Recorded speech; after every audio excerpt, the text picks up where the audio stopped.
Dear students, hi, good morning to all of you.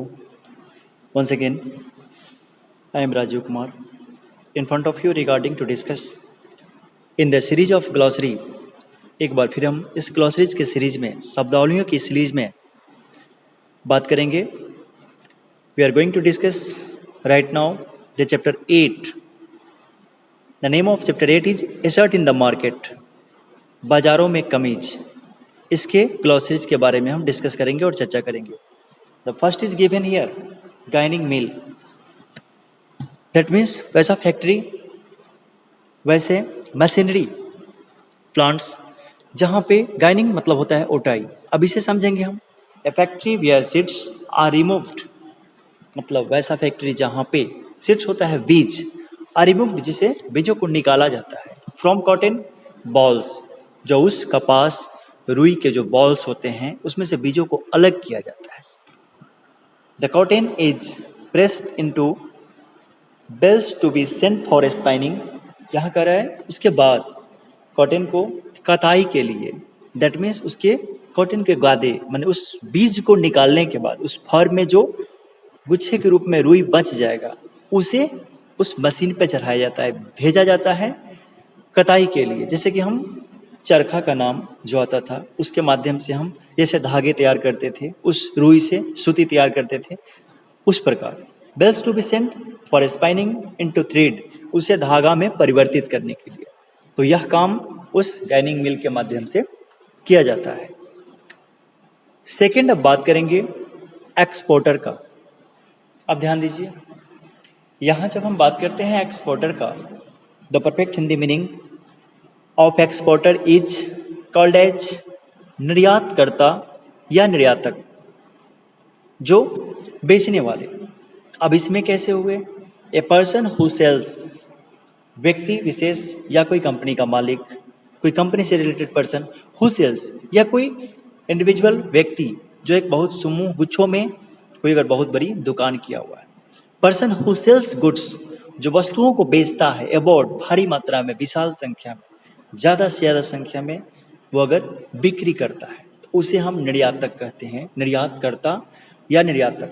अब यहाँ एक बात और आती है, जब आपको एक्सप्लेन किया गया है एक्सपोर्टर का, तो the word has not given in this glossaries but that has related to the same manner. यहाँ वह इन एक्सपोर्टर से संबंधित है, उसे जान लीजिए. दैट मीन्स वह यहाँ दिया हुआ नहीं है. जिसे बोलते हैं हम इम्पोर्टर.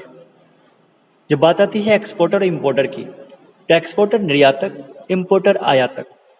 उसी चीज़ से a person who buy goods about, वह व्यक्ति, कोई कंपनी, फैक्ट्रीज जो भारी मात्रा में, ज़्यादा से ज़्यादा संख्या में वस्तुओं को खरीदता है, उसे हम आयातक कहते हैं.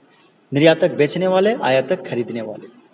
अब यहाँ बात करेंगे the third one has given as the name of profit. यहाँ पे तीसरा प्रॉफिट दिया हुआ है. PROFIT. The perfect Hindi meaning of the profit is लाभ. प्रॉफिट बोलते हैं लाभ को, फायदा. अब यहाँ देखिए ये कैसे निकालेंगे. तो also it's a parts of mathematics that is given to civics. यह नागरिक में दिया हुआ है, बट ये मैथमेटिक्स का भाग है कैलकुलेशन का. ये खरीद बिक्री पे होता है. The amount that is left over again, वह राशि that is left over again, जो बच जाती है, छूट जाती है, या हम मुनाफे के रूप में पाते हैं.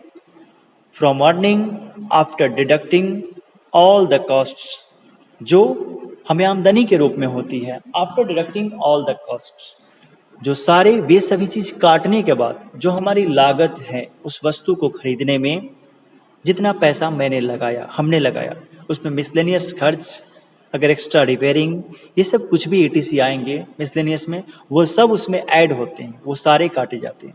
Earning after deducting all the costs. Then after if the costs are more than the earning, अगर लागत, दैट मीन्स यहाँ प्रॉफिट के साथ लॉस को भी बता रहा है. इस ग्लॉसरीज में वर्ड ने पूछा प्रॉफिट, बट यहाँ इंडिकेट कर रहा है साथ में लॉस को भी. हानि जिसको बोलते हैं नुकसान, घाटा।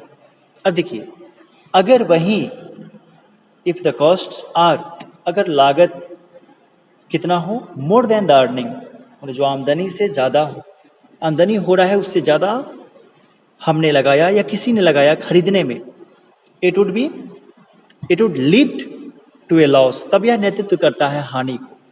अगर आमदनी लागत ज़्यादा है, दैट मीन्स यहाँ पे यह कह रहा है, इस भाषा में हम ऐसे समझेंगे कि कॉस्ट अगर मैंने लगाया और आमदनी मेरी ज़्यादा है, जो मेरी लागत लगी उससे ज़्यादा अगर मेरी आमदनी हुई बिक्री करने के बाद, उस वस्तु को बेचने के बाद, तो वहाँ पे it would lead to be profit, वहाँ पे वह नेतृत्व करता है प्रॉफिट को, फायदा जिसे बोलते हैं लाभ। Students, we will meet again in the coming next video regarding the next chapter of glossaries, that means chapter number 9. Thank you. Bye bye. Have a nice day. Take care, all of you.